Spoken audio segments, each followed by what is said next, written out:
What an amazing trailer, I have to say. What an amazing trailer.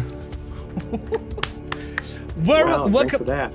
Welcome everybody to our very first DevTALK of this year. I'm super excited to have the people from Budapest over here, from Lost Pilgrims, who worked on Vagrus, the Riven Realms.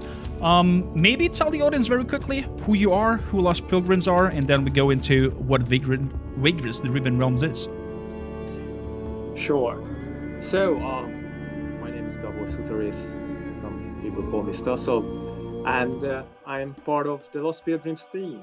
So, we started our studio, Lost Pilgrims Studio, in 2017, late 2017. But our story goes back way more, because since our elementary school, we were playing together tabletop RPGs, DnD and so on. This is how the whole setting came about. My man. And yeah, so it was a long time coming, so to say. It was really in the making for decades, and well, this is the point where we all waited to release our game. Well, at the time we didn't think of the possibility of releasing the game. We were just kids. I think anyone, especially this generation, could best imagine us as part of the Stranger Things crew. So we were those kids, those nerdy kids, going about their business, playing D&D, just really at home, and well, without the monsters, of course. But otherwise, this is how we grew up, and this is what it became. So it must be amazing, the journey from creating, I'm guessing Vagrus is like a homebrew adventure that you guys created, to actually see this digital working, playing, all the mechanics coming together, and seeing your seeing the game world and everything go live. Thank you, Budash, for telling me. So, Vagrus, the Riven Realms, what is it about? Yeah, so Vagrus is really how we played all our tabletop campaigns and culminated all those stories really for decades. We started the studio, we wanted to translate that, really reimagine that and make it into a game. And that's how we figured, okay, so Vagrus is, but the Vagrus itself, the word means the leader of a caravan or mercenary group or trader, so you can give your flavor to it, like how you play in the game. And you lead a comitatus, which is this armed crew, trading and taking on all kinds of jobs. And we took inspiration from all the games we loved as kids, and even from modern times, and we started to piece together those elements. Okay, we want turn-based. We really want a more gritty feel. We like hard games. We really like narrative-heavy games, and especially this was our forte. With all that tabletop, pen and paper history, we had tons of story, characters, really the whole setting, the homebrew setting of ours worked out. So we just felt, okay, we need to build on that. And then we started to throw out ideas. Then we onboarded generally a programmer, artist, tester, and so on, and built up the team around it. So yeah, it's amazing to see that come to life, and also to see people resonating with our game. When we get feedback from players about how the whole thing immerses them, how they enjoy the depths of the game, it's amazing. That's amazing to hear. I can only imagine, like, slightly how amazing it is to see a creation of yours to come to life. And maybe I'm leaning out a little bit too far out of the window here, but seeing this happen might even feel kind of really godly. Like, your creation starts to move, and they're getting voices, they're getting movements in. It's a dream come true, I could say. Wow, really amazing. So, what is the setting in Vagrus, the Riven Realms? Right. So, Vagrus, the Riven Realms is really how we started as kids. Really, there was one particular thing, and then it evolved. It kept evolving as we grew up. We got new influences. We learned about history. There came the Roman influence into it, and other elements. And we played. There are multiple continents in the whole setting, and we played on multiple of them. But eventually, we started to focus on Xerine. That's the continent Vagrus takes place in, and with its dark, really grim dark. Yes, it is. There was. I think we will watch the intro, and that will give a sort of history to it. Though I warn everyone that it's more like a myth. It's an interpretation that comes from an unreliable source, so we need to take it with a pinch of salt. But otherwise, I think that will be a good start to see like what's currently how the world looks like in the game. Yeah, that's a good idea. We're gonna have a look at that in 1 second. Chat, for you, if you have any questions to Lost Pilgrims straight away to the game, make sure to just ask away. I will try to pick them up in chat and deliver them to the developers and ask your questions. If you played the game already, you can probably ask specific questions that are like game related, or maybe you're stuck at some point and want to help question there. And of course, on top of that, that is only for the viewers live right now. The developers provided a key for the game. All you have to do is type the word X in chat. The bot will pick you up, and we're gonna later on pick a winner to get a copy of this game. I would say we hop right into the game and have a look at the trailer. At the intro, I mean. Let's do that really quickly. Let's activate here sound. Bring the audio of the game up. Oh man, the music already is beautiful. Beautiful. I would say we'll hide ourselves here for a second and let the game do his magic and play the intro for us. The River Realms, they call it. What a fine poetic name for something as rotten and twisted as our land has become. It was not always so. Long ago, the old empire, the noblest and most enduring society created by humankind, spanned almost the entire continent of Xerine, the cradle of man. But after several millennia of progress and incomparable achievements, inevitably, the empire began to fall into stagnation and decadence. Desperately holding on to their privileges and resisting change while trying to avert the collapse of the realm, the emperor and his theocracy took to measures that were worthy of true despots in cruelty. Subjugating weaker realms, enslaving whole nations, strip mining foreign resources, oppressing imperial citizens, war on several fronts, genocide. Eventually, the gods could no longer tolerate such horrors wrought in their name. Foretold by an abundance of divine omens, they descended upon the empire to right its wrongs. Thus, in a chain of dreadful events that became known as the Calamity, they annihilated the empire in a matter of days.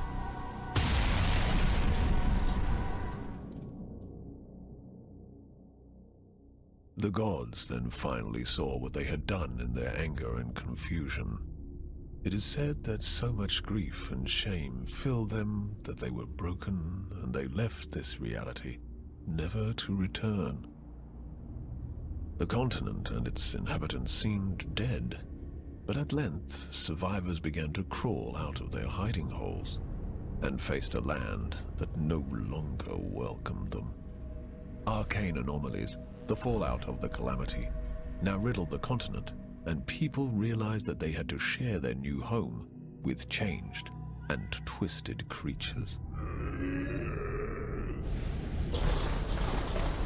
Terrible beings entered through the cracks in the tapestry of reality and rose to rule over the natives.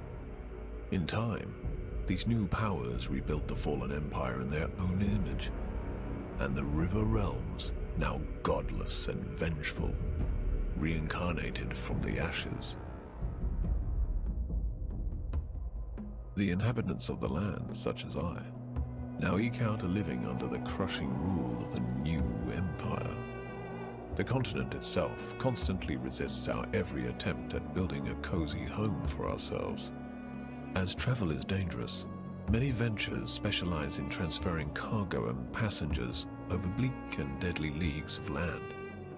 Others try to take everything of value from said travelers, or attempt to find buried treasures among the ruins of the old empire. The leaders of the endeavors are, some say, the bravest men and women of the River Realms.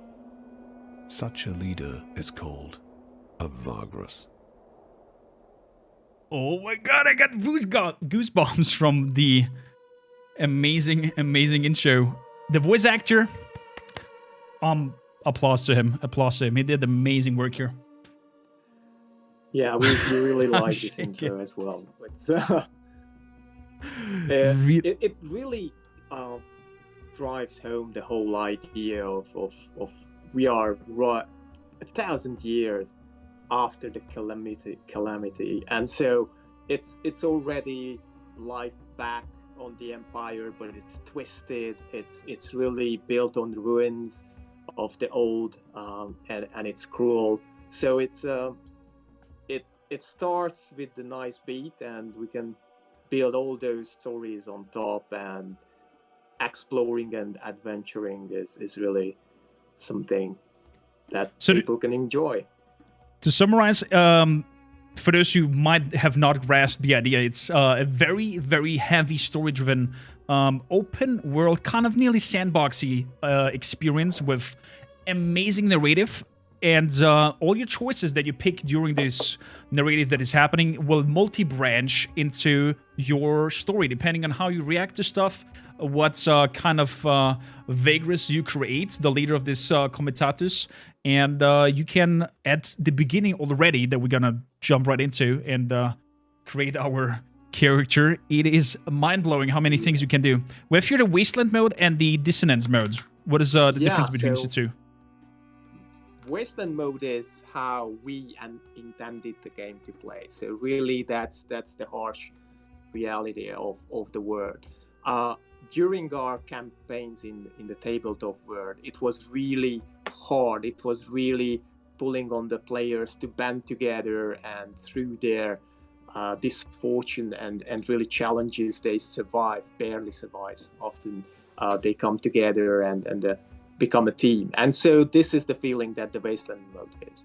Dissonance mode is a bit more allowing. Money is flowing a bit easier, less combat, and so on. So that's for people who don't want to stress about the game that much. They just want to enjoy the story.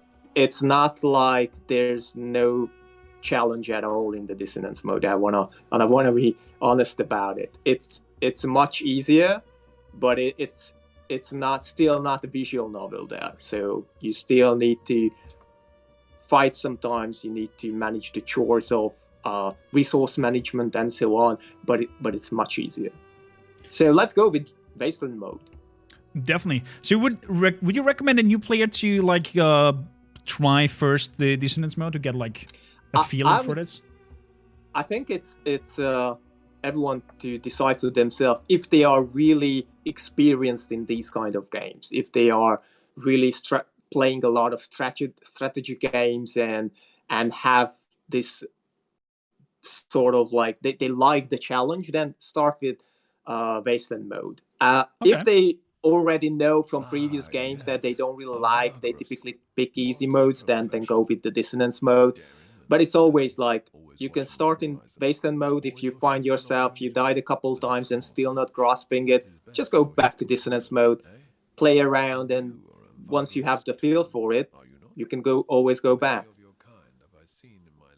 Okay, that right. makes sense. So over here we're gonna guess. Was told, yeah, this screen is and the whole how it starts.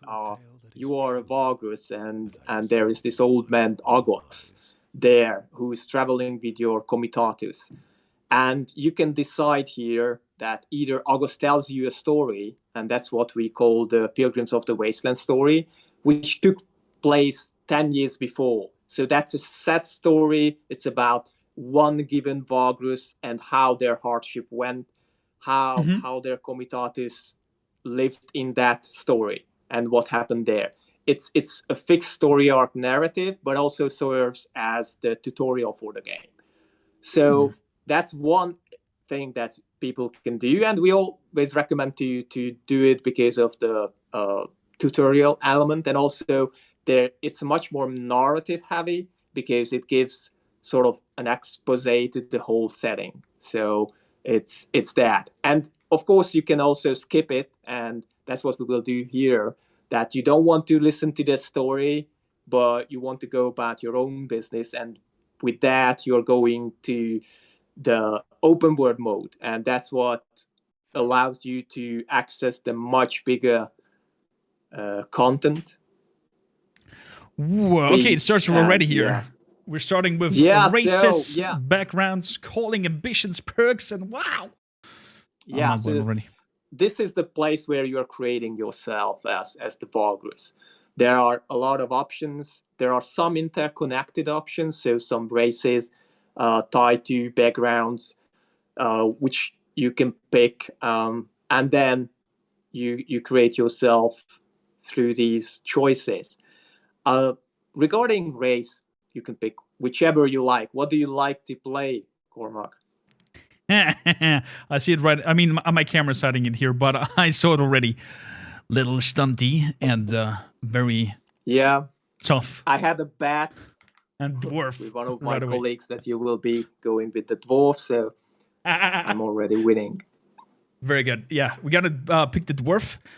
Maybe one sentence about the dwarves. How are the dwarves depicted in this universe? Because we know dwarves mining, good in smithing and stuff like that. The typical fantasy dwarf. Yeah.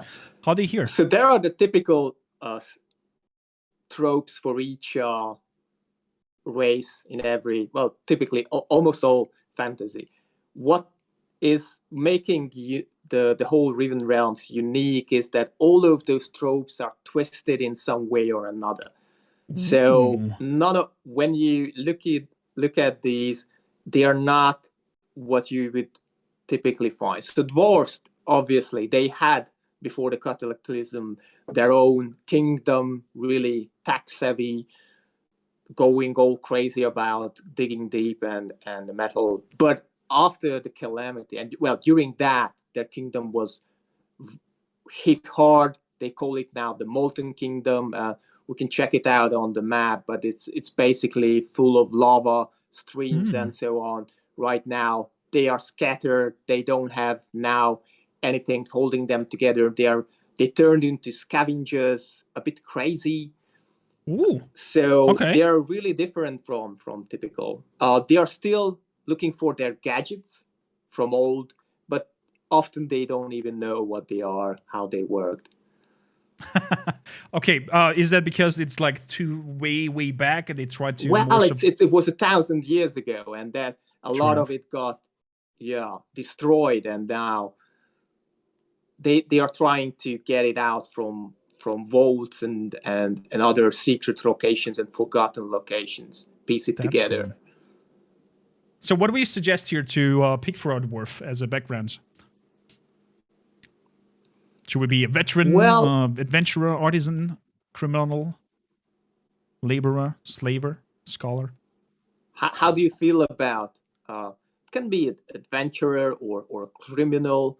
Those are the loaders and the carpenters are two guilds, two criminal factions. The adventurer is what it tells its name. The veteran is cool too.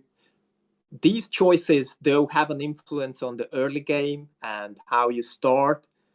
We are not pushing the player to, because Vagrus is a long game.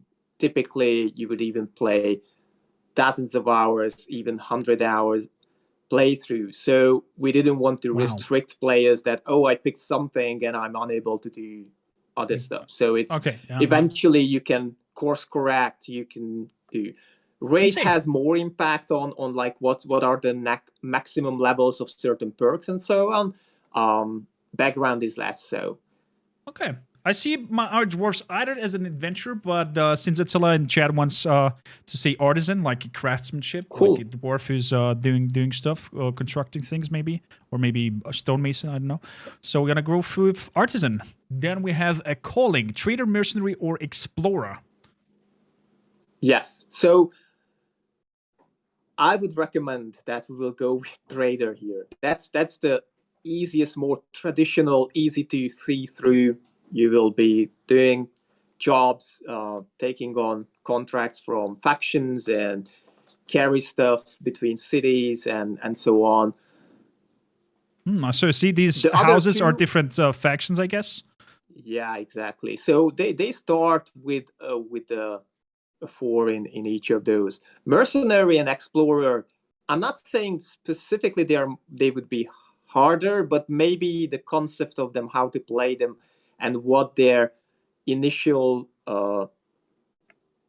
attributes mean and lean toward can make them a bit more difficult. So what it means that you have more scouts, how mercenary would be more inclined, of course, to pick mercenary tasks and so on. They make them a bit more unique. So we typically recommend, let's pick that as a second playthrough, but someone experienced might want to start away with those. Gotcha. Well, if you want to read all the details there, just pause the video and go through the text and see what kind of suggestions it has. Then we have here our ambition: wealth, free play, and renown. We are a dwarf. Of course we want the coinies. Everything about the money and shinies. I have 10 in-game years to complete this goal. Interesting. Does it call for all of them? Yes, it does. So wealth is, of course, I guess, about all the money. What is free play? No victory condition. You can play freely as long as you desire. Okay. And the renown is to be probably very known in society. Yeah. So as you go through the game and complete major storylines, often if you did something remarkable, you would gain this stat renown, and you need to be famous, just like you said. With wealth, you need to create your own outpost, so you have this ambition of becoming someone who has the land in an outpost producing stuff. So like, yep, that sounds perfectly. Okay, here I would probably need your help because this is going into probably guys and gals who are interested in knowing with D&D. This might feel familiar here. A lot of professions, attributes, and leadership skills. Maybe give us a quick hint about how this works together and what we should focus on with our trader. Yep. So leadership perks are opening up typically new mechanics, or they have an existing mechanic that you can do better. So we are getting Trevor's because we picked trader, so we automatically getting that, and that will allow us to move a bit more sometimes. So that's that. I'm not gonna tell every one of them, but basically some of them are more combat focused, others are more job focused. So okay, then that's that. And you are typically spending your resourcefulness. So that's what you see on the top 3 out of the maximum 12. That's what you have. So it does not make too much sense to buy too many leadership perks until you increase your resourcefulness too. Okay. Right. So what do you suggest here to invest to? Yeah, authority is another stat that is more about how you can organize your caravan, and the main thing that derives from it, how many deputies you can have. So we will meet during our journey companions who have their own storylines and so on, and they can be assigned as deputies. And this is the authority sets the limit for that. Currently, we don't have any companions yet, so 1 is just fine. But beautiful. We will soon want to increase that probably. Right. So professions and attributes come mostly in play when we will encounter all kinds of challenges in stories. We often need to take tests. This is sort of like skill tests. If you think of pen and paper stuff, And so those will have an influence on the situation that is connected to those. They also have sometimes other effects, like if you have healer perk, you're healing faster, your companions, and so on. Okay. So how do you imagine your dwarf? Kind of a grumpy little hard ass. I think it would be knowing a little bit of history, because I guess dwarves live long and have like a long lifespan. I'm kind of mixed between intimidation and persuasion, but I think since he's more of the traitor and tries to haggle and whatnot, I think I would rather go for persuasion. And then what we have here on attributes: strong-minded, the measure of the character, willpower, determination. Yeah, pretty strong-minded, as a very, very stubborn. Even 2 points in there. Prospecting, you're skilled in mining and scavenging, definitely as a dwarf. Hello. What else? What is con? You know to swindle people? Oh, I see. No, we're not really a swindler. We're kind of a honest, straight up forwards dwarf. What else? Well, if you want, maybe I suggest exploit on the leadership side. So that allows to reroll and have new contracts, raffles, and sometimes that comes handy. So when you want to put together a nice set of jobs, sometimes you want to reroll and see, okay, what else comes up in that goes into the same direction. Okay. That's obviously we are always recommending, this is an RPG, so you can play as you like and you create that character you like. There's obviously the other approach of min-maxing, and probably we would go differently, but that's for those people who like those cookie cutter builds, which is completely fine, of course. But definitely. Here let's just go with this. Yeah. Good. So I'm okay with what I got here. We'll see in game what help we got here. Long we survive. Exactly. So we have here different portraits. Bearded man, bearded dwarf, of course. Name, it shall be ourselves here, core maker. And this is just like a summary of what we have picked, I guess. Exactly. Gotcha. All of those. Well then, confirm our choices and let's start our adventure. Curious. I am humbled to have made your acquaintance, good master. I'm sure that many great adventures await you on your journeys. It was an honor talking to you, good master. But these old bones are aching, and I must rest now. Oh, yes. Perhaps we will talk in the morning. Perhaps we will. May the gods guard your sleep. Okay. Let's go. What we got here? Sleep slowly but steadily begins to overwhelm you. It is late hour, the exhaustion journey, or the mesmerizing voice of the old man. You faintly recall stumbling to your tent and crawling inside. Then it is only darkness.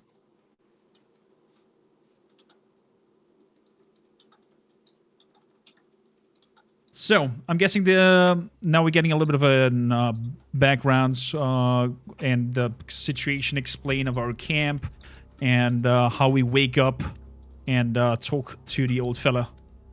Yeah, so I will try to summarize some of these events because obviously Vagrus is a really narrative-heavy game, so definitely we're gonna go for summarizing here and play it if you like reading.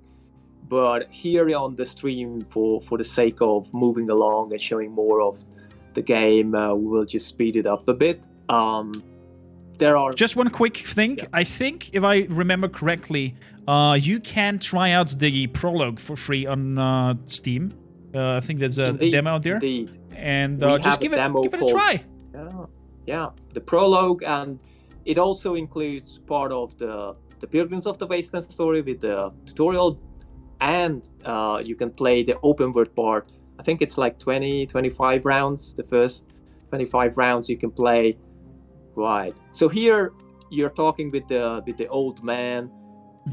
He's about to leave the comitatus, but giving you some tips and hints. You also learn here in this event that you basically not long ago inherited sort of this comitatus.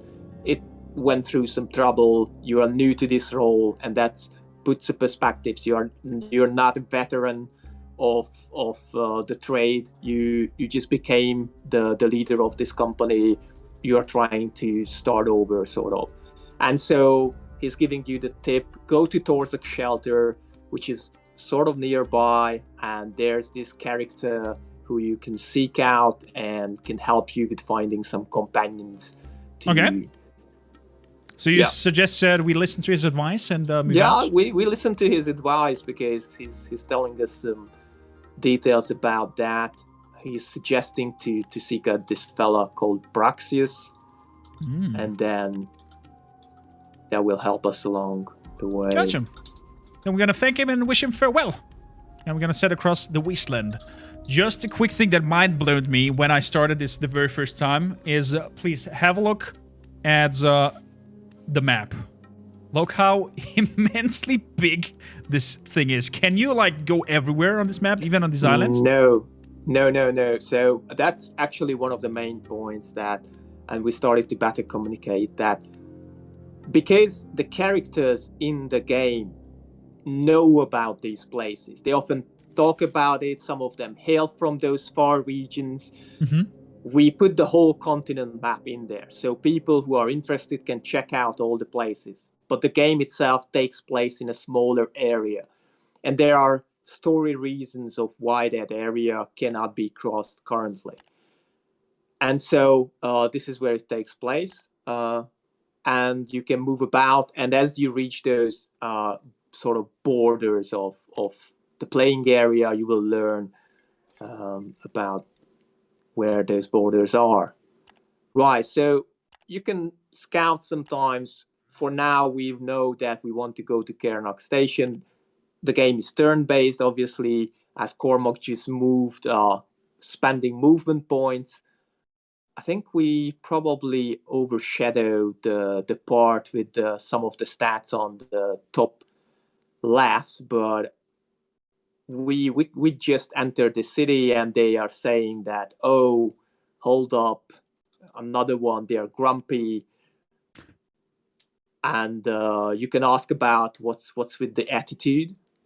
Yeah, definitely. Let's ask him what's wrong with you. Yeah, like, hey, what's going on? And they will explain that they keep finding all kinds of people coming now here. It's crowded. It's just dizzying how many are turned back because the gates to the south has been closed.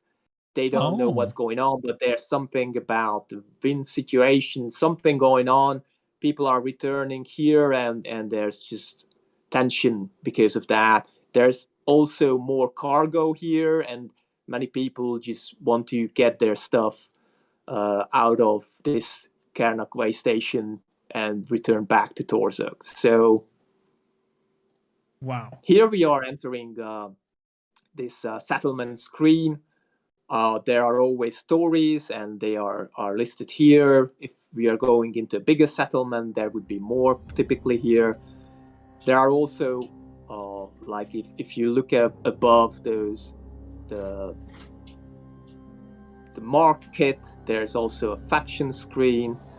And Mancio, the faction one, is on the right side. That's currently disabled just yet, because first we are learning about other stuff.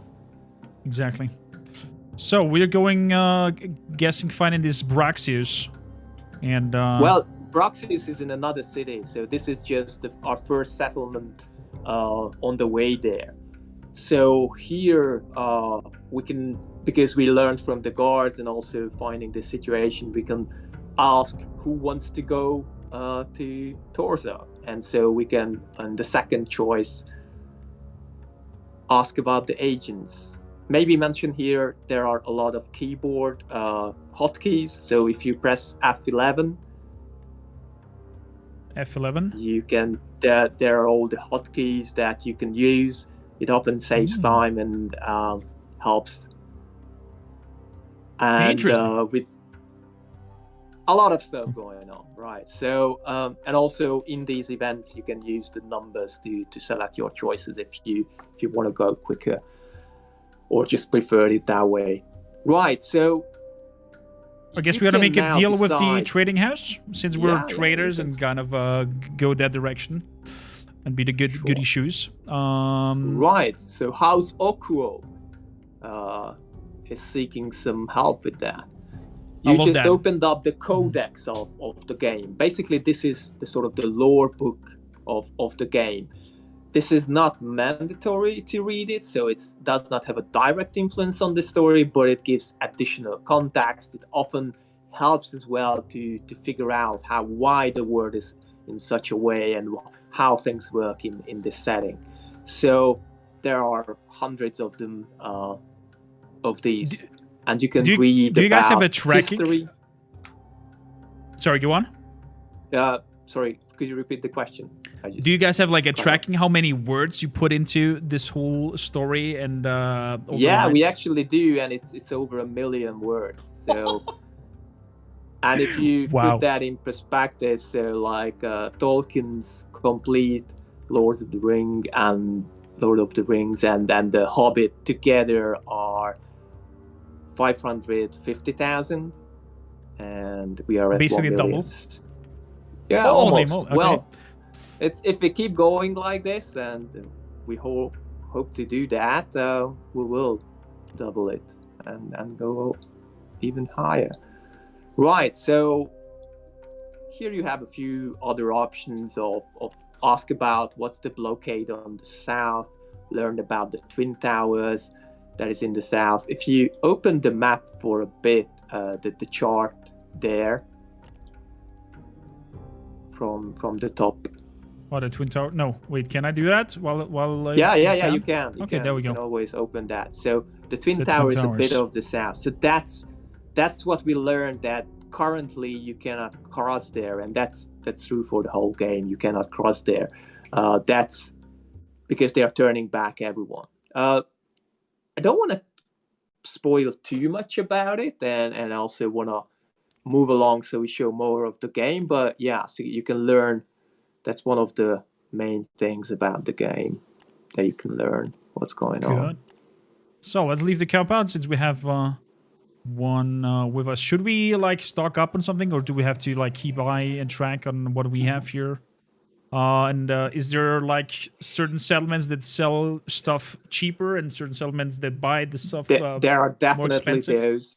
Yeah, so there's definitely like where things are produced and hence cheaper, and others, the more distant places you bring that to, typically more the price is higher. Even I'm not going to say that as a definite thing, because sometimes they look for stuff, but tribal locations won't need that much of some of the stuff, obviously. So we are trying to put logic to those trades as well. And there are often, if you go to the Munchio, which is not this market, but the other one with the cattle kind of thing.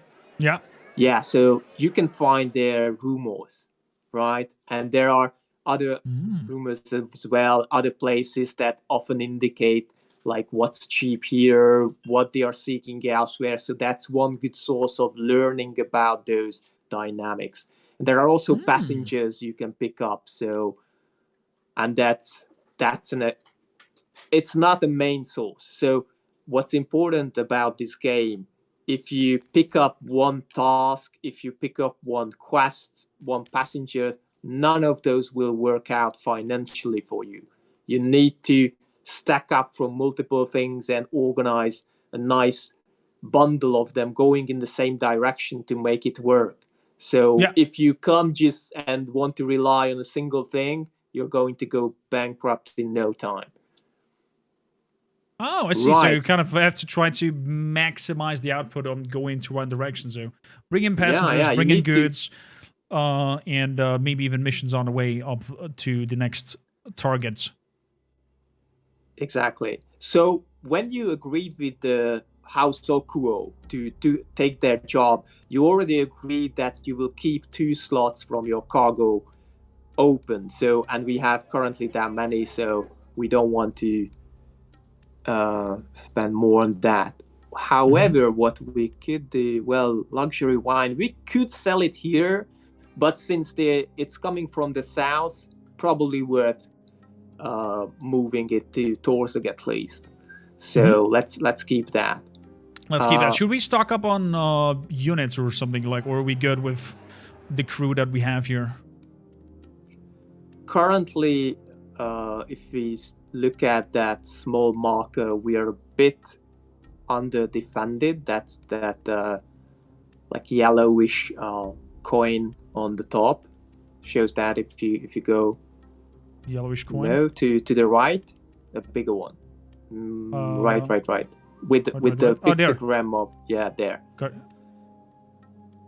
Yes, I see. so there are 2 things that you need to manage from resource, but well, many things. But workforce, how many people you have working with the animals, tying up all the cargo and making the chore, really running everything, cooking and so on. So that's one, and the other one is how many fighters you have to defend yourself effectively while you're camping. So those are 2 important ones. It says we cannot defend ourselves that much, but it's just the yellow one, so it's okay. We don't need more right now. Well, then let's head out towards the north area. So I don't see right now from on the screen, but how many movements do we have? We still have up there 2 out of 8. Right, and we have a bit of... And we have 7 out of 7 with force marched. Yeah. Well, we could force march a bit just to show it off as well.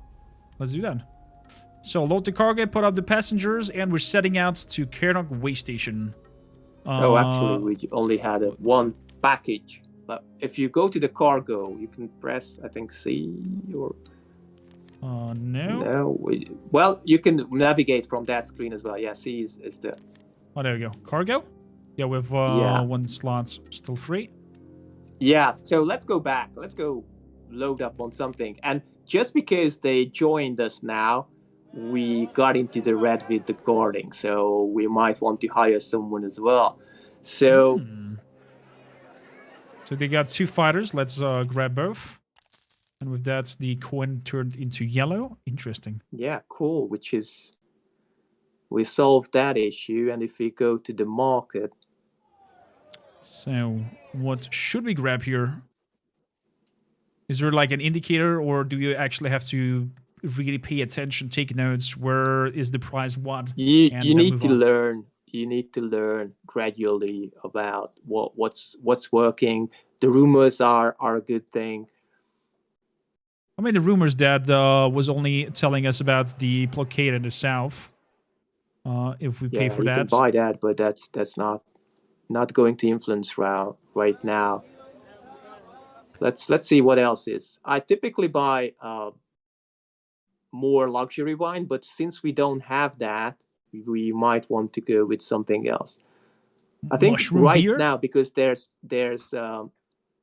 overload from most things, they are cheaper here typically. Almost makes sense. Anything that is not produced there. Well, wine could be one. That's a good idea. So you can buy one by one, but if you shift click on the buy, or that works too. 25 is 1 stack. Yep. It says over here 1 cargo, 1 out of 1 cargo. Good. There we go. Cool. Yeah. Beautiful. And maybe. Yeah. This is good. You can. Yeah. No need to go back, but you can go to the road. Okay. Move out. You can force march if you want, or you can rest in the city as well. Buy some rounds to the crew. Let's do rest in the city. I think that's a little bit healthier, not need to fiddle around maybe with potential, I don't know, attack or whatever. So let's take a rest here. Wow. So this is the rest screen where you can fiddle around. Are you paying your crew immediately, how much food you're giving out, and so on. So this is something that you need to fiddle with regularly. Otherwise, if you just have one sat, you might go in a bad situation. Mm-hmm. So I guess in here the workforce tells you how many workers you might need for one circle of like cooking, doing anything. So keep that always in the probably a little bit above in case some workers die. Bit above. Oh, especially because of those dangers. Okay, the slaves workers go also into this one. Interesting. You can like punish, discipline the slavers, or set them free. Wow, there's so many things they can do. And Gavarazan asks, with the game going for 10 years for 2 of the goals, are there timed events where something in the world changes, both fix and reaction to your choices? Since you already said that the blockade itself will remain. There are many choices that influence the world heavily. So, without spoiling the details of where, but you can even set with your choices set the fate of smaller settlements, so they can be completely destroyed and they stay that way, or they can flourish, so a smaller settlement can become bigger. There are other types of changes like that are meaningful and change the world. With your choices, you can influence who comes ahead from certain factions. So, there are many of those. You can click multiple nodes at once, so you don't need to go one by one. No. You can go up until there. It's a bit faster on the road, though. So, going through the wilderness. So maybe once we go there, well, you can even move now. Let's try a force march over here. Yep. Camp. We're gonna do a camp. Okay, so now we're out in the wilderness. We have defensive orders where we can tell our guards to... The middle option is probably good for now. If you wanted extra guards, then you would put too much strain on them. So it... Mm-hmm. I can even tell them to hunt and forage. You could send them out, but because this is a road, there are a lot of people coming and going here. There's not much to find here. So typically on the roads, you don't want to forage. If you have enough scouts, you go off-road. There are these shadow roads. There are not just because of scouting, but also to avoid taxes. But I see. Right.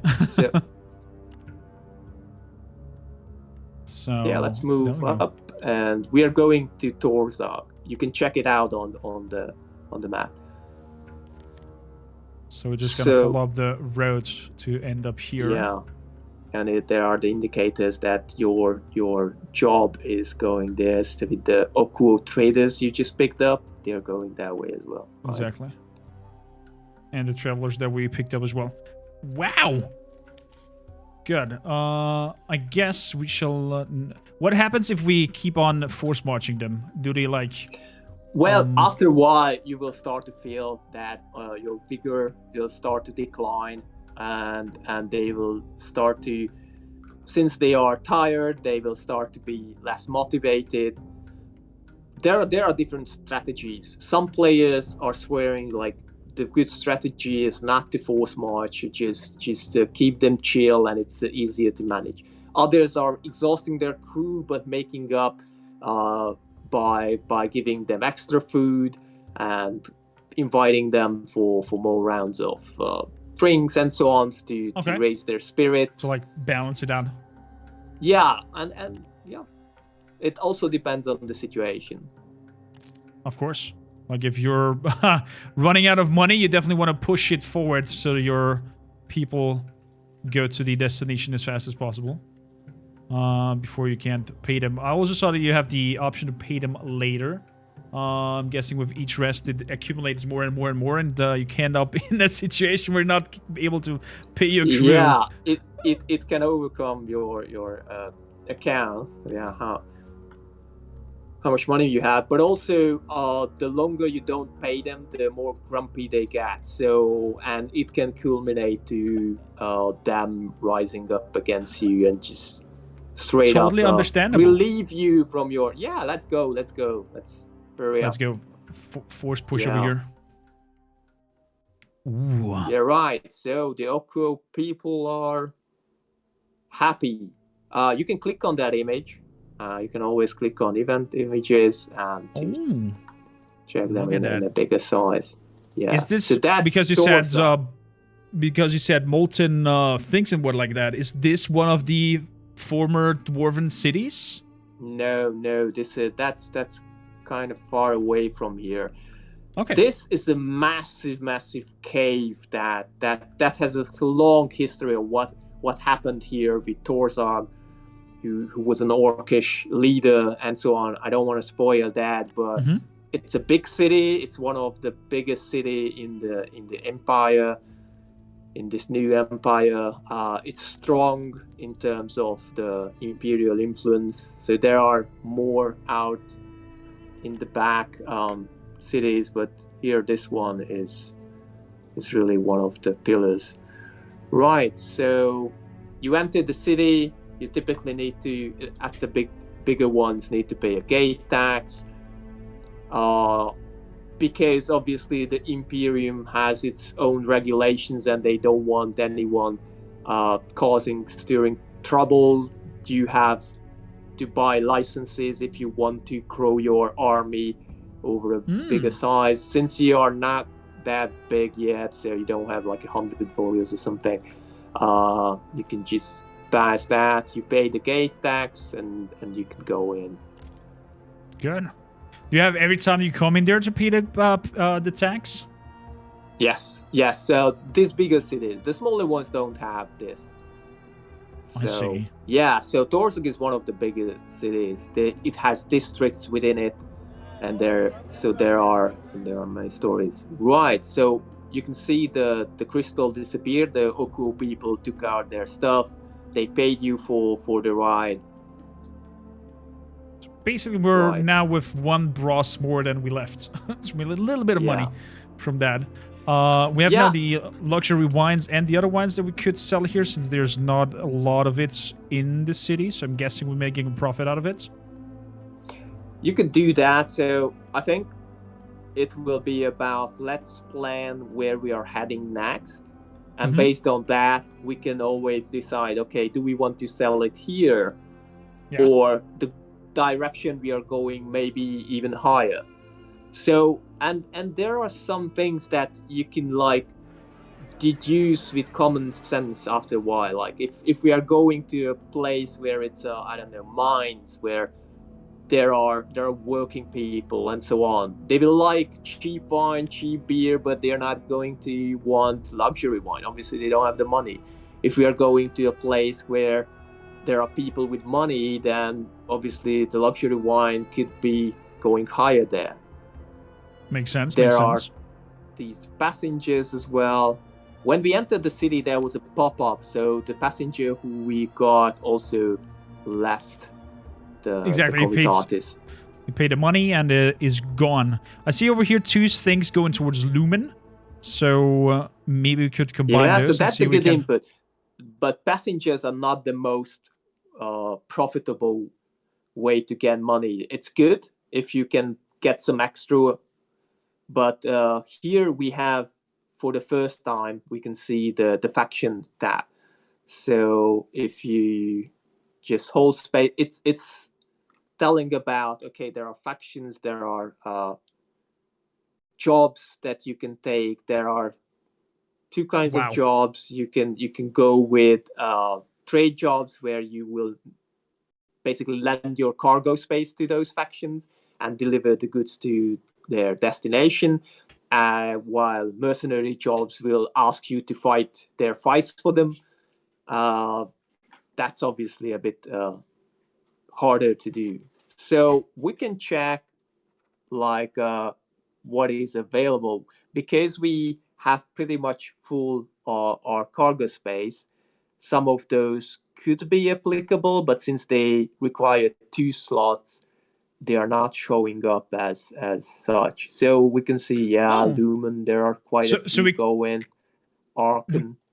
Could, since we have the passengers towards Lumen, we have a lot of supply runs towards Lumen here as well. We could decide to sell the wine here, even though it might not be that of a profit. Maybe we can sell it better in Lumen. But they are giving us already extra cargo, right? So we can sell the cargo here, empty our cargo holds, and bring in more. Or do we have enough money to expand our cargo and like make room by that? Or is that maybe too early with the coins that we got? Well, we can see. So if we see it's 107, if I see the screen right, the cargo that you have on the top side. So you open up a new slot every 20. So Every 20. if we have enough, maybe we buy a mount and hire some more people to reach that 120, we would get a new slot. Buying a beast of burden, so that's the big, that would open up more space, but 65. that Wow. costs a lot, but also it eats a lot, so that's not an investment you want to make that early. So that's an important step to go up to 2 beasts, but not yet. But mount, we could buy a mount. There are different kinds of mounts as well. You cannot mix them. For now, we have mammals, and that's basically a horse that we will be buying. So we could buy that. Maybe since we will be spending the night, do not buy it just yet, because then you need to feed it, right? Okay, yeah, makes sense. Evening. So let's expand tomorrow. But what you could do, let's go to the stories and seek out Broxius. So the old man was telling us, go to Broxius. Exactly. Let's do that. Let's go stroll a little in the city. Yeah, so we didn't get lucky. Some of our men just got picked up for to be put in the militia. So okay, so let's try to free our men from the draft. Right, so you have some options, and you can see here like how it goes. So you have different options. There are dependencies for each. So if you like those grayed out ones, but also some that you can try to do. So okay, so if we would have been, for example, a friend, like with the Church of Sergorod, you could ask them to, hey, because I'm friends of the church, let's just leave my friends alone. Or cool. if you had, if you were a well-known businessman, you could then again. From now, what you could try is try to bribe them, which has a moderate chance. But also there is that upwards icon, which is using your resourcefulness. You can try to increase your chances. Let's try that, because that gives a bit of extra. Good. And then do I see somewhere how much resourcefulness I have left? Yeah, so on the bottom left, there are those... this purple well, I don't know if thingies? It's purple, pinkish, some pinkish bars, so you have 3. Okay. Well then, it refreshes every night. So since we pretty much expanded our day, it's not an issue. Let's spend it. Oh, it was a close one, but well. No matter how persuasive you are, the cynical officer refuses to let your fighters go. They tell you that the men in question were drunk and caused some ruckus. Goddamn dwarves, why are you drinking so much? When you press them some more, they inform you that they could have you in courts for not possessing the right documents of employment. Okay. Yeah, so... well, this did not go our way. Okay, well, let's leave here. We lost some fighters. Good or bad, well, we don't need to feed them tonight, so... we can hire new ones. Broxius is in the market district. But before that, let's go to the journal. So that's again on the bottom left, right. So that's the journal. This is where it's tracking all our stories, and objectives are really the quests. And we know this is the pawnbroker. This is where we are going. We are going to the market district. That's where we are known. Okay. And we have this ambition as well.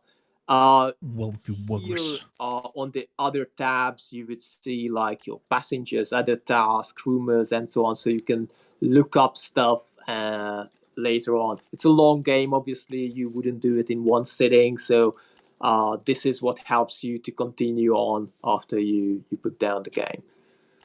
And that's returning. actually super good that it keeps track of that and helps you to keep a little bit of an eye what's going on, what quests you still have, and whatnot.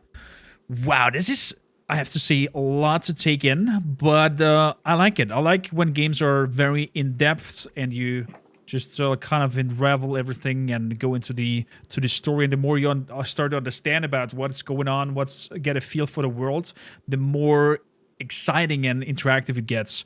And yeah, let's try to find this Braxis. Yep. Right. Good.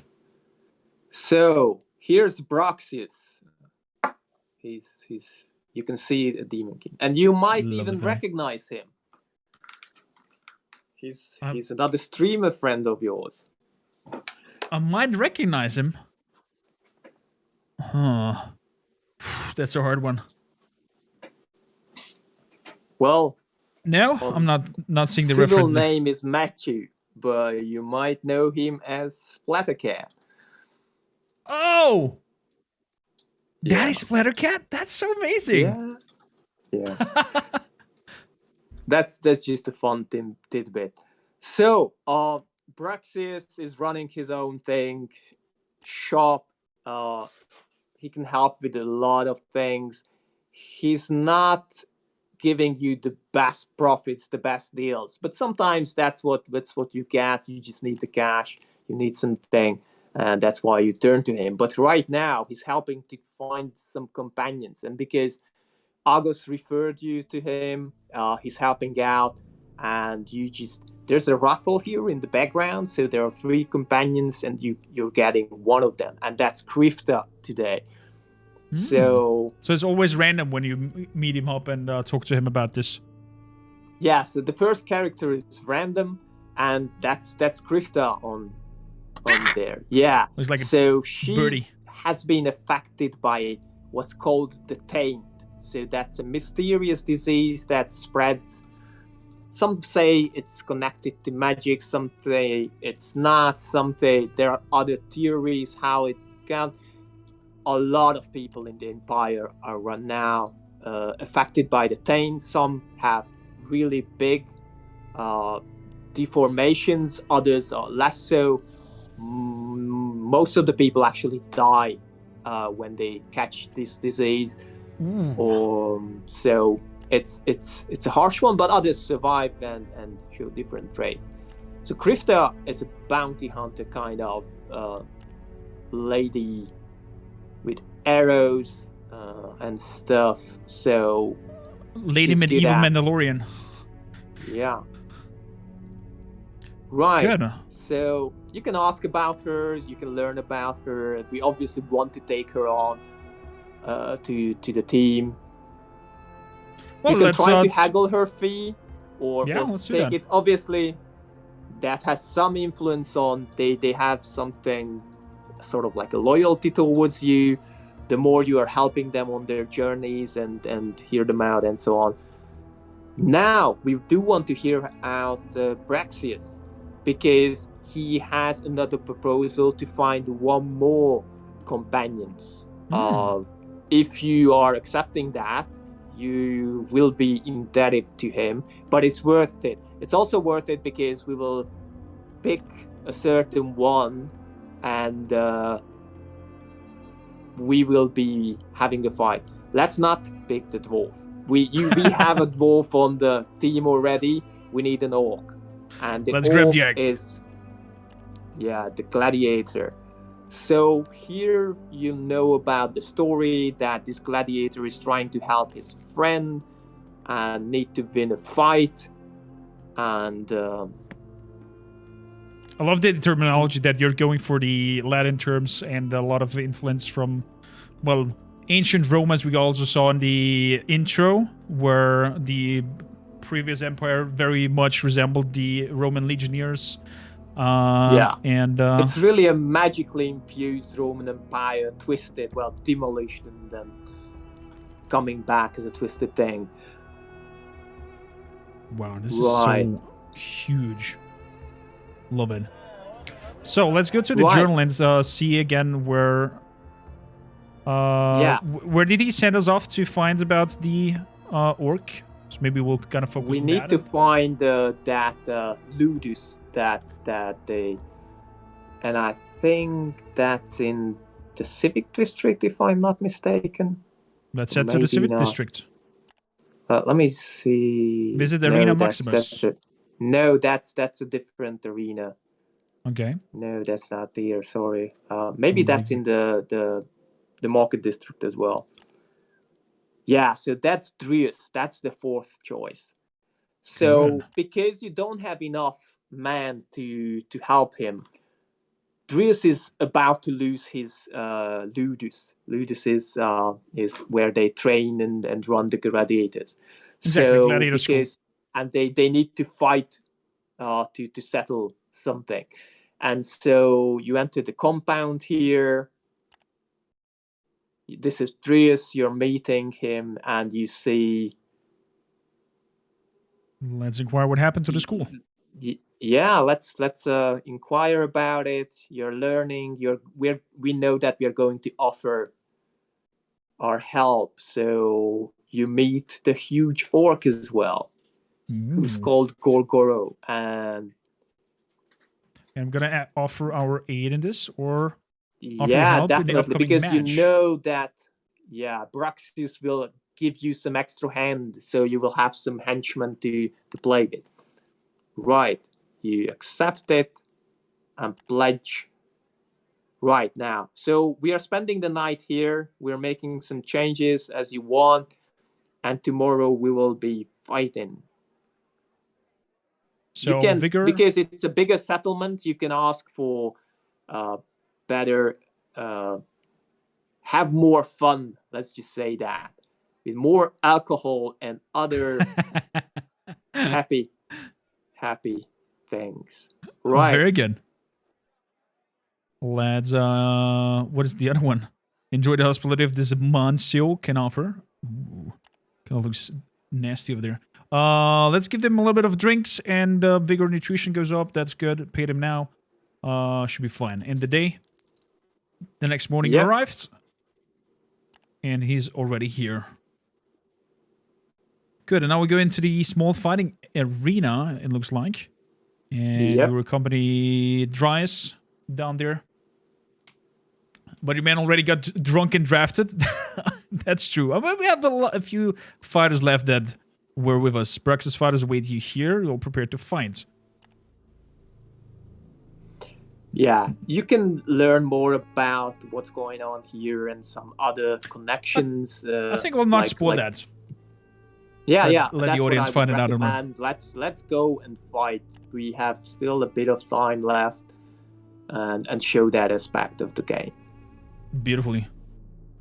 Yeah, there are actually 2 layers of fight, so there can be like a crew companion level, and this is the crew level with all our fighters, all everything, and then this is our smaller scale where we are managing sort of our heroes. Okay. Right, so this is Gorgoro, and we got 2 people from Braxius who has joined us, and we are going against those folks. There is positioning, so there can be melee and other skills. Each character has multiple skills that they can use. Okay, let's attack the Rangers first. Yeah, beautiful hits. Rangers. Good thinking. So Gorgoro has this attack of brutal charge. So you can first select the middle One Do it more. again. Confirm it, and then kick it. Ouch! Evaded, but at least going forward. So one of the things I would mention here before we go through forward, there are multiple options. So if we would go to the main menu, there are, and if you could even go there. So like I think that's F10. F10. Yeah, and options. And there are Bam. different kinds of options, but combat has a lot of them as well. So people like their games differently. They like the safety net of they want to confirm everything twice and so on. Others want it quick, so you can select combat speed. You can select not to have to confirm targets, but just one click. You can even like mouse click. So depending on how you are using it, there are many options you need to play around and can play around and find what best suits you. We often get complaints about, oh, I don't like this targeting in the combat. But when we direct them to, okay, check out the options and look for what suits you, then they find what they really want. That's amazing that you are being a little bit like diverse and just let the audience kind of choose what they like and whatnot. Talking of audience really quickly, type the word X in chat if you want a chance for a copy of this game. And so we have smacks over here with a bull rush, move and perform melee attack, pushes the target back. So if we push them back, they need to use a complete action to move into the front, I guess, and cannot attack.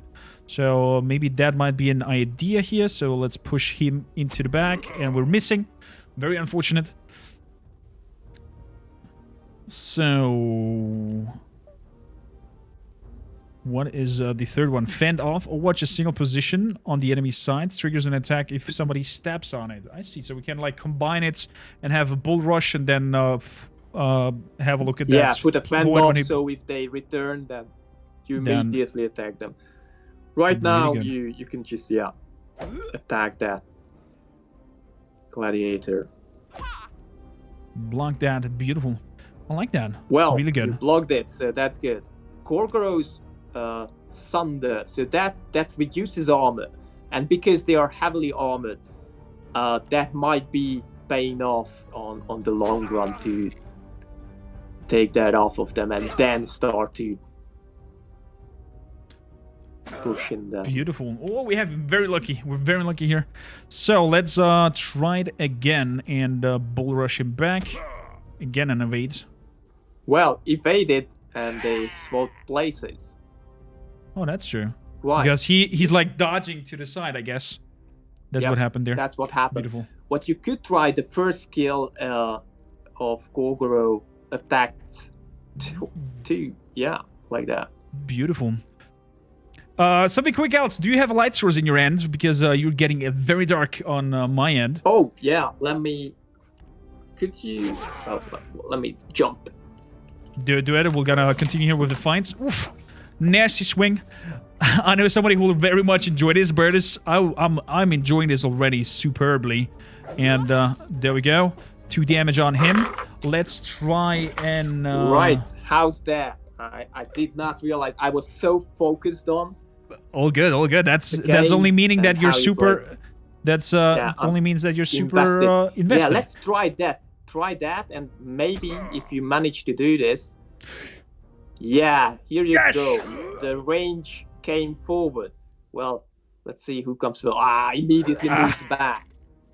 Bastard. Well, but they still wasted 1 round on it. The Valus Gladiator wasted 1. So let's give another big swing. Okay. Yeah, you're starting to make some... Ooh, that hurt. Right, so maybe start to melee down that one. Well, maybe you can try again, but they have high blocks, so that's... Well, still, you didn't cause damage, but at least...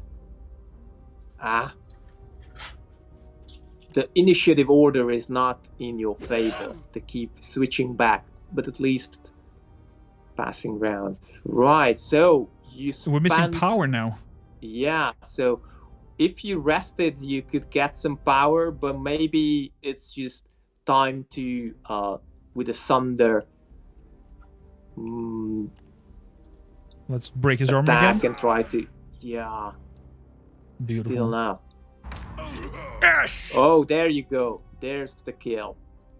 Now it opened up the place, the space to go for the ranger as well. So I would recommend. Oh, you were quicker. I was about to recommend to harmstring him so he would not be able to move behind the other one. Oh, But okay. you can melee down quickly, so that's the other option. Just kill him before he could do that. Should we go on with Sunder and do a damage on him, or Yeah, rather rest? yeah. No, well, damage is better, so you are close to getting them. So if you were in the back row and you were like, but right now you can just focus on trying to melee them down. Well, you could put that on the field, or you could switch with Gorgoro. So let's make it Should we slow. switch? So you step to Gorgoro, yeah, Okay. and confirm that, and Gorgoro, yeah, goes. Do right click or left click? That's Oh, I have just to- right click. I have to Oh, say sorry, Gorgo where left, he goes. Left click. Yeah. And he moves You up could go back. or back? Okay, let's go back. Yeah. And then you will be, if you spend there a bit of time, maybe you can rush forward with that big attack, right? Mm-hmm. And even until then, he's protected, right? Very good, very good. Resting is on The just forfeit, yeah. forfeit. Yeah. Forfeit, rest a bit, have enough power, and next round you can go for. Very good, very good. I like the in-depth combat system here, so we're gonna rush over here. And, Well, maybe try from the top. from the I would top. recommend, because then all of you, well, you switch places now, so you're other one. But you won. You did not need to plan any further. Wow, wow. I say I'm really enjoying this.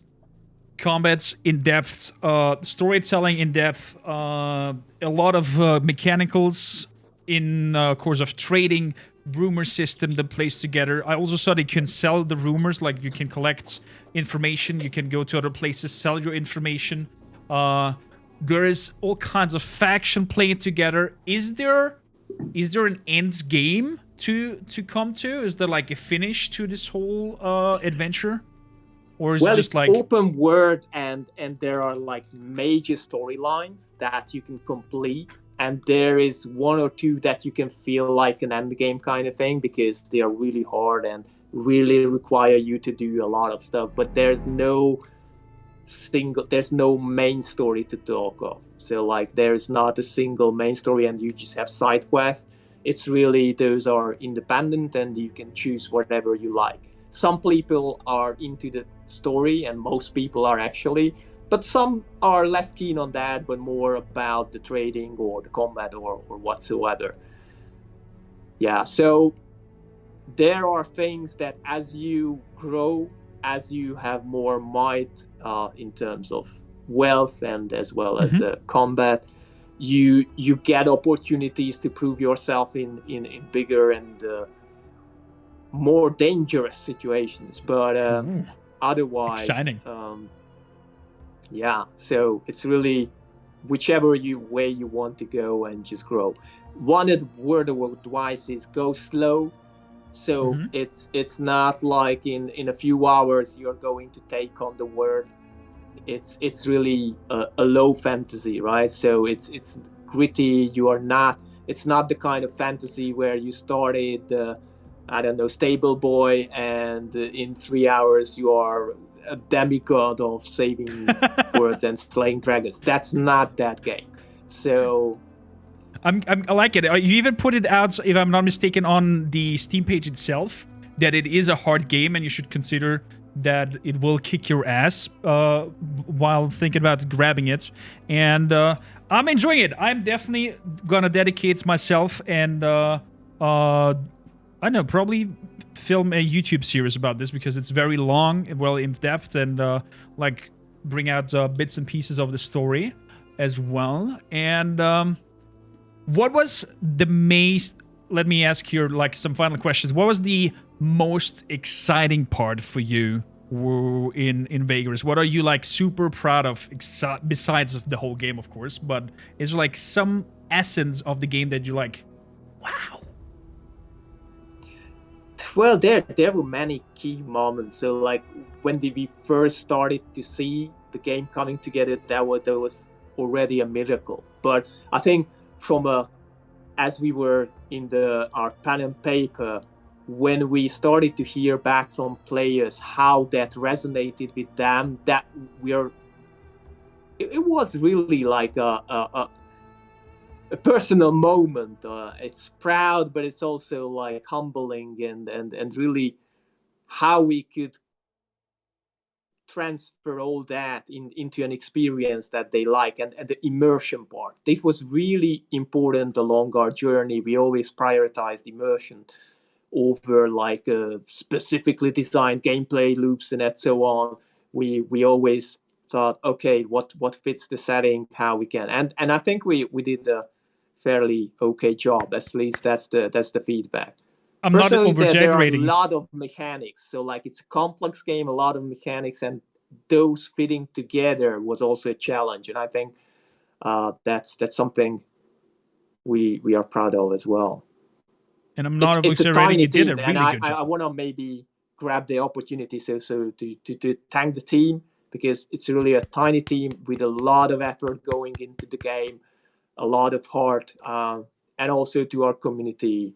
So just like you, Cormac, as well. So like years we've been in touch. You knew the game. You started supporting us even on our crowdfunding and so on. So like there are many people who came through with that journey along us, and it was really awesome. And without their support, we wouldn't be here. The game wouldn't be this quality and wouldn't have been improved to this level. And obviously there's still room to grow, so there are things we want to make even better. We want more content, so that's a plan for the future, to continue with the game, not just abandon it.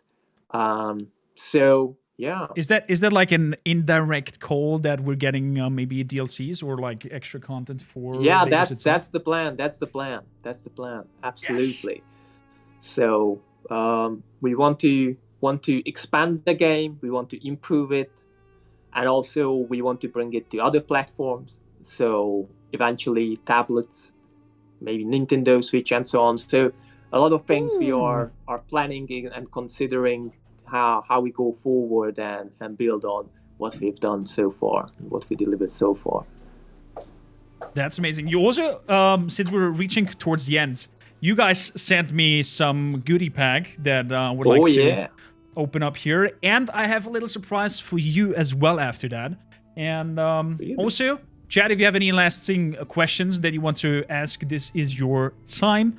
Other than that, they seem to love your passion. And that's what I love about indie developers and games like this, because you can feel the love in it. You can feel the essence of something special that they want to create. They don't go down the mainstream kind of line that a lot of AAA titles intend to do and just like, I know, recycle and copy the same game over and over. This feels unique, this feels intense, this feels immersive, and I recommend, if you play the prologue and tried the demo out for free on Steam, take your time, read the text, go into the storyline, and you will be mind blown as how good the writing was. And I just like the atmosphere. Let me grab quickly here the package.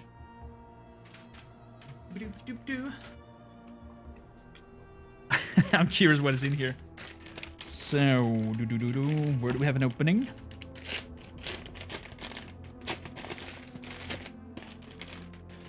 So, what do we got in here? Oh, lovely face. Lovely face. I got a love letter. That's... Oh, what we got over here? We have The Art of Vagrus, the Riven Realm. Is that in the little art book? Oh, yeah. Look at that. Yes, indeed. Environment art. Wow. You guys had some really, really nice talent for the sceneries and that. Oh my goodness. I think even some D&D adventures would die in jealousy here to have such art created for their... Well, we holy often moly. actually hear, yeah, like people are using some of that in their D&D runs or whatever they play as illustrations and the music and so on. That's really good. Oh, then I'm guessing this is one of the creatures that you can meet in the game? Yeah, that's a sticker. Yeah, that's the congregated. Nasty. Oh, what do we have here? You guys? Wow. Getting me emotional here. I have to focus to not go for tissues and cry a little bit of chat. But look at this! The whole freaking The map! chart Oh of my god! Serin. That's a cloth chart, yeah. This is so cool! I know already where I'm gonna put it. Probably over there. White wall. Back there. Wow. Wow. Thank you! And last but not least, oh, would have known that that this is in there, I would have opened this and put and wear this for the stream. Yeah, we could have seen you change live. Could have been a sight. I don't think she wants to. But look at that art style. Are these all the characters that you can find in the game or like some major characters? Yeah. So these are companions from the game. Oh, these are all the companions. You can come across and have they have their own storylines, and so they are not like just your minions. They live the world, they have their own goals and so on, and you are coming together and you can help them. But if you do stuff that they despise, eventually they can leave you. So yeah. Very nice. So lastly, to summarize this up and to honor your time with us and what you have done here, and to say thank you from our Viking community is, first of all, pick a color that you would like to have. We have this middle one's is like dark green, and over here is dark blue, and this is purple. It's a little bit hard to see. Yeah, well, let's go with dark green. Dark green it is, and what we shall do is I've got over here a proper Viking round shield. Wow. And what we do is we're gonna fill this up with names, and once it's filled, we're gonna give it away. And I would be honored to have you on this shield. I think we're gonna talk this after the stream, and you tell me what I should build there. Maybe Lost Pilgrims, maybe your name as a developer, you tell me then. And this is my contribution to honor your time with us here. That's awesome. Thank you so much. Honored to be included. I'm honored to be included as well, because for those who don't know, if you play the game, maybe you're lucky and find a place called Coremaker's Blessing. I'm not sure of what kind of a blessing it will be. I'm super curious to find it out myself if I ever stumble upon the place. And thank you for doing this. I can't wait to see more of Vagrus, and I will do my best to spread the message and spread this amazing game and the love that you put into it. Thank you 1,000 times. Thank you. Well, are we going to raffle now? Yeah, definitely. Let's pick the last. Let's pick the winner for the game copy. Last callouts. Type the word AXE in chat, AXE, to join the raffle of a copy of this game. Very plain and simple. And the bot will pick you up. I'll give you just 30 seconds, a minute's time if you haven't write it in there already. So you do that. And yeah, I can't wait to start the adventure. I'm super eager now. And dedicates a series. I think I did one with the prologue. I remember that was already amazing in narrative, and can't wait for this open world that I've waited for the full release. Applause from my side. It's amazing, and I think that whatever we see next from you will be will be great as well. And let's pick a winner. What does the chat boss say? Grumpy, congratulations to you. Just message me in Discord and we're gonna deliver the key to you. Enjoy. Congratulations. Congrats and enjoy. So I will hang out a little bit more with the community to like wrap this up. I thank you for your time, and hopefully Again, gonna thank you for talk to inviting you us. soon. Chat, give it up to Lost Pilgrims. Let's see some clap emotes in thanks chat. everyone And who listened in. Really appreciate it. thanks a lot. Bye bye. Until next time.